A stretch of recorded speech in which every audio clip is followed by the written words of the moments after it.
Hi mga Lods! Welcome back to my channel. For this video, magluto po tayo ng simpleng nilagang karning camel. Okay guys, but before that guys, siguraduhin nyo nakasubscribe kayo sa aking channel and hit the notification bell all para updated kayo sa mga next video. Okay guys, simulan na natin ang pagluluto. Tara! Ayan guys, welcome to my channel. Ngayon po ay magluluto po tayo ng nilagang karne ng camel. Ito po guys, hiniwa ko po ng maliliit-liit. Ayan, maliit lang pagkahiwa guys.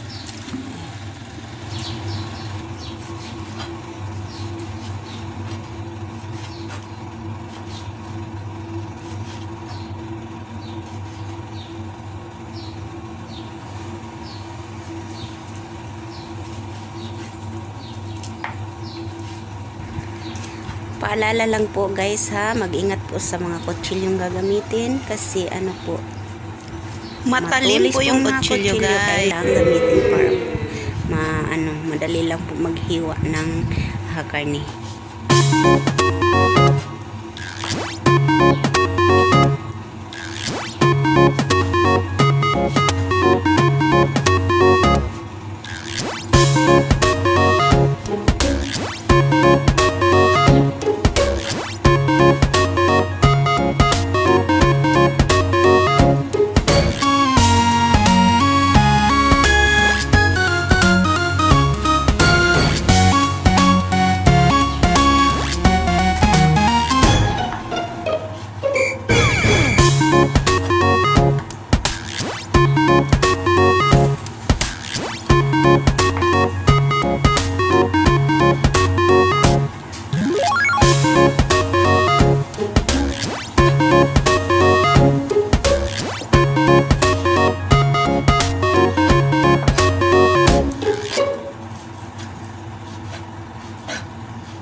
Ayan mga idol, tapos na yan pong nahugasan at ready for lagyan ng mga seasonings.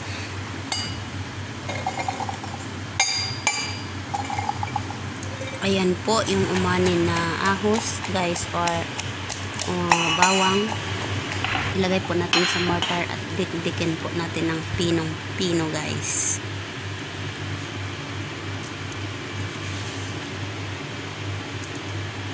Ayan mga guys, pinong-pino na po siya guys. Ayan.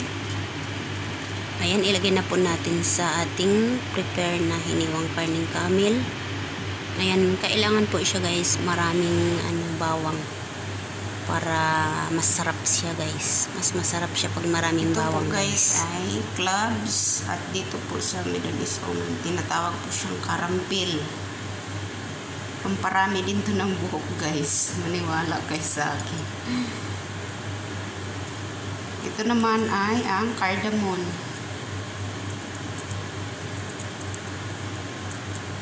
At ito naman ay cennamon.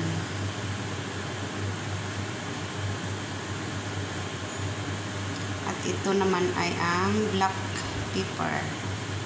Ayan, ihalo na natin.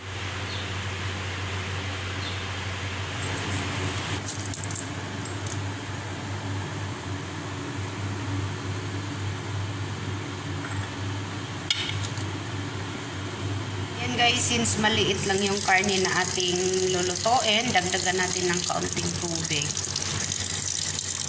Kasi pag maraming karne guys, or half ng kalderong malaki, no need na po siyang dagdagan ng tubig kasi kusa po siyang magtubig po pag lulutuin.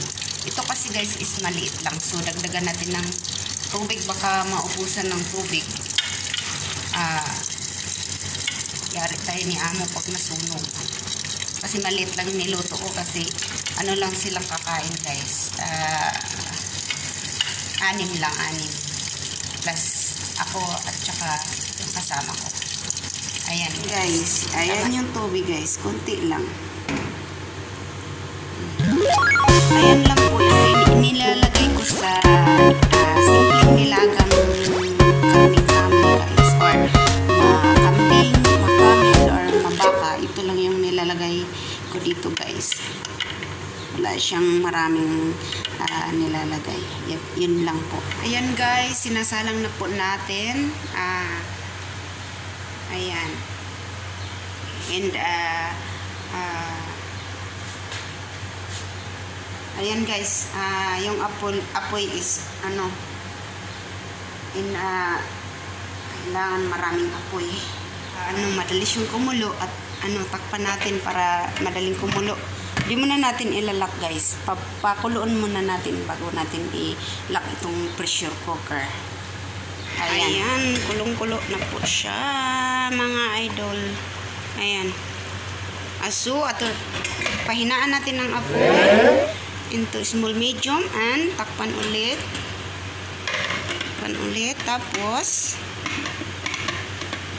ilalak na natin guys, as in lock. Ilak sa puso, charot. Ayan. Ito pong rice pressure cooker guys is lumang version po ito. Iba na yung mga bago ngayon eh. Mas safety to sa lahat ng ginagamit ko kasi dahan-dahan siyang sisingaw. Buksan na po natin yan. More than 1 hour and 30 minutes na po yan. Sigurado luto na po yan. Ayan. Buksan na po natin. Ayan lang po yung pagbukas ng rice cooker na ito guys. Itaas lang po ng dahan-dahan. Ayan.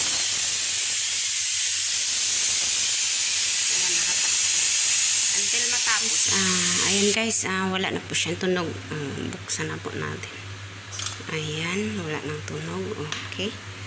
I-turn lang natin ng papunta sa iyo para po mabuksan natin. Ayan po. Kasi pag kumulo yan guys, tapos bigla mo binuksan, lalabas yung lahat ng laman sa loob. Kaya, ayan. Ayan guys. Ayan na po ang ating nilagang bakang camel. Ayan. Ayan na guys. Ito na. Walang amoy guys. Ang maaamoy mo is talagang yung bawang. Kasi yung bawang lang yung maaamoy mo. Sarap siya guys. Tikman daw natin. Tsaka malambot na malambot yung laman.